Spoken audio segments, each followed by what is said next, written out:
And they were so formidable. You write that if you were to pitch a story to Netflix for a web series, they would probably think it was all made up. Is Yeah, that's right. I think so, because it seems so unlikely. This part of Europe that almost didn't exist.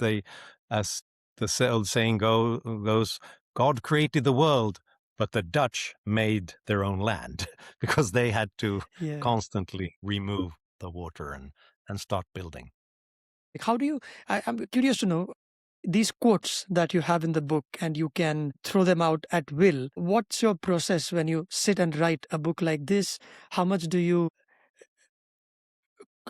rely on philosophers, historians, Shakespeare, or even Pulp Fiction? Like I said in the beginning, because you've got a line for readers wondering, you've got something around. What was that line again about medieval? Yeah, well, I hope this is not a family podcast then, because the expression is, if you're really angry with someone and gonna beat them, I'm gonna get medieval on your ass, Yes, which indeed. sounds a very stereotypical idea of what the Middle Ages were about.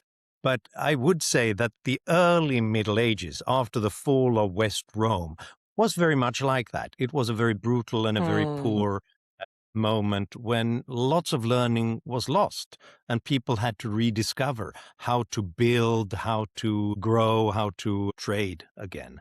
So, mm, yes, what I do is that I read a lot and I read the best scholars who have spent their whole lives on investigating perhaps just one part of, say, trade in pottery in ancient Athens. right. And I steal their best ideas and their best quotes, and I underline and I make notes of everything I learn from that and build an archive out of that, obviously crediting them Sure. in the Yeah. notes eventually. But it means that in my library, in all my books, I have already pointed out all the best bits that can be used later on.